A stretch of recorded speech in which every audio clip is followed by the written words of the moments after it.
वहाँ के आसपास के लोगों को डरा दिया। इसी बीच उनमें से एक इंसान ने पुलिस को घटना के बारे में जानकारी दी। आखिर कौन था, किसने इतनी बेरहमी से किसको मार के फेंका और क्यों? आज की कहानी यूपी की राजधानी लखनऊ, जिसे कि नवाबों का शहर भी कहते हैं, उसके बारे में है। गौरी लखनऊ की ही रहने वाली थी। अपनी स्कूलिंग ख़त्म करने के बाद उसने अजमेर कॉलेज में एडमिशन लिया था। गौरी एक हंसमुख ज़िंदगी को खुल के जीने वाली लड़की थी। उसके माता पिता ने भी कभी उस पर कोई रोक टोक नहीं की। बाहर जाना, अपने दोस्तों के साथ पार्टी करना, घूमना फिरना, ये सब उसके लिए नॉर्मल था।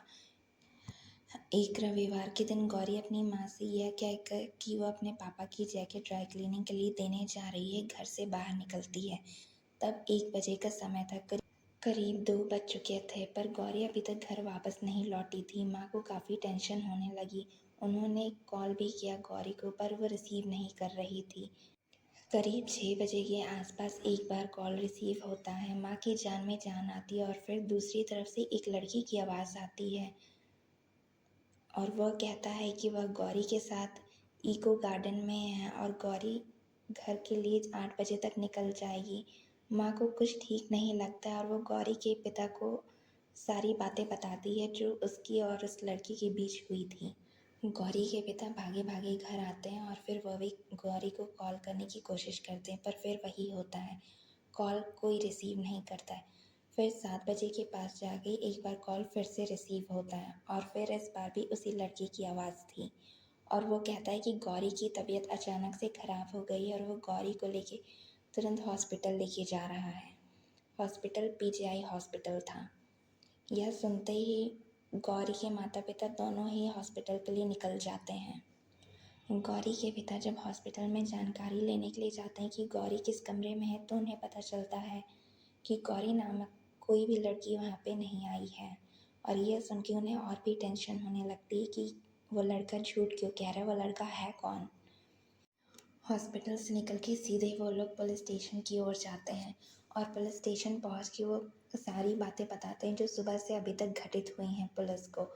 पुलिस सारी बातें सुनने के बाद उन्हें शक होता है कि गौरी मिसिंग नहीं है।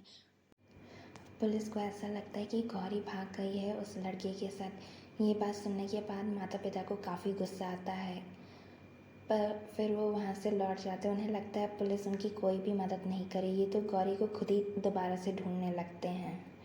इसी बीच रात हो जाती है और फिर वो घर को लौट जाते हैं। पूरी रात बीत जाती है पर फिर भी गौरी का कुछ पता नहीं चलता है और अब तो फ़ोन भी स्विच ऑफ आ रहा है। अगले ही दिन पुलिस गौरी के माता पिता को पुलिस स्टेशन बुलाती है। शहर में किसी के कटे लाश के टुकड़े मिले थे। गौरी के माता पिता को बुलाया जाता है पूछताछ करने के लिए कि क्या ये गौरी के ही तो नहीं है। शव को देखने के लिए गौरी के पिता मान जाते हैं, पर माँ बिल्कुल इनकार कर देती है देखने से। शव को देखने के बाद गौरी के पिता बताते हैं कि हाँ, ये गौरी का ही शव है। अभी तक जो केस मिसिंग का था, अब वो मर्डर का केस बन चुका था पुलिस के लिए। शक के घेरे में वो लड़का था जिसने गौरी का फ़ोन रिसीव करके उसके माता पिता से बात की थी। पुलिस ने इन्वेस्टिगेशन स्टार्ट की, उसे अपना सस्पेक्ट बनाते हुए। गौरी के माता पिता की बताई बातों से पुलिस जाती है तेली बाग में अपनी इन्वेस्टिगेशन को स्टार्ट करने। वहाँ के सीसीटीवी फुटेज में गौरी अपना फ़ोन इस्तेमाल करते और किसी का वेट करते दिखाई देती है। गौरी जब वेट कर रही होती है तो थोड़ी देर में एक लड़का बाइक से आता है और गौरी उसके साथ बैठकर कहीं चली जाती है।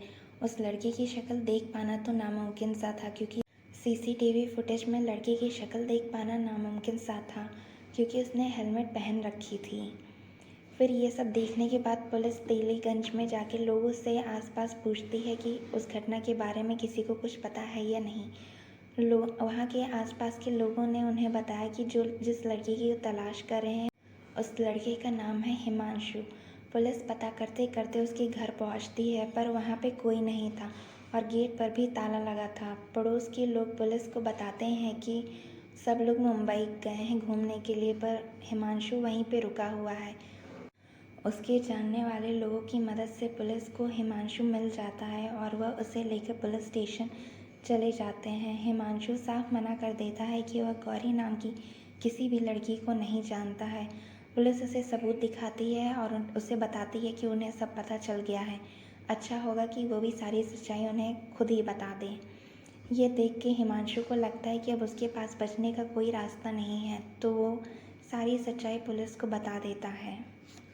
फिर क्या था, हिमांशु ने सारी सच्चाई पुलिस के सामने रख दी कि उसने गौरी की हत्या क्यों की थी।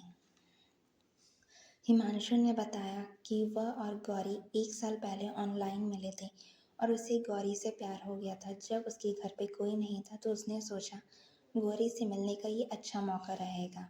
फिर उसने गौरी को फ़ोन करके सारा प्लान बताया अपने घर पे मिलने का। गौरी के लिए ये तो आम सी बात थी अपने दोस्त के घर जाके मिलना, तो तैयार हो गई थी, पर उसे क्या पता था कि हिमांशु का प्लान तो कुछ और ही है। गौरी से वह कहता है कि वो तेली बाग में मिलेंगे, वहाँ पे वह उसे पिक करके अपने घर ले जाएगा। गौरी इस बात के लिए मान जाती है। वह दोनों घर पहुँचते हैं, फिर इधर उधर की बातें करते हैं। इसी बीच हिमांशु गौरी को कहता है कि वह उसे पसंद करता है, पर गौरी के लिए वो एक आम दोस्त जैसे ही था, जैसे उसके सारे दोस्त थे। इस बात पर दोनों में बहस होती है और एक दूसरे पे दोनों गुस्सा करते हैं। इस बात पे दोनों में बहस होती है और गुस्से में आके हिमांशु गौरी का गला दबाने लगता है और गौरी बिस्तर से गिर जाती है।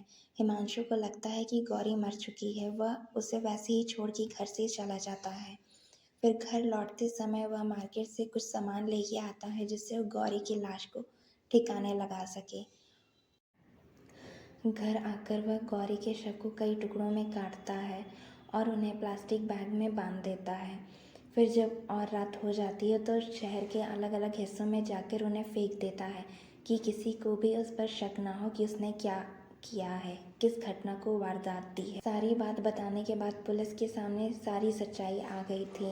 हिमांशु पुलिस की कस्टडी में है और उसके ऊपर मर्डर और सबूत को मिटाने के चार्जेस लगे हैं। आज के लिए बस इतना ही। कमेंट सेक्शन में बताइए कि आप क्या सोचते हैं इस कहानी के बारे में। फिर मिलेंगे अगले वीडियो में, तब तक के लिए अपना और अपनों का ख्याल रखिएगा।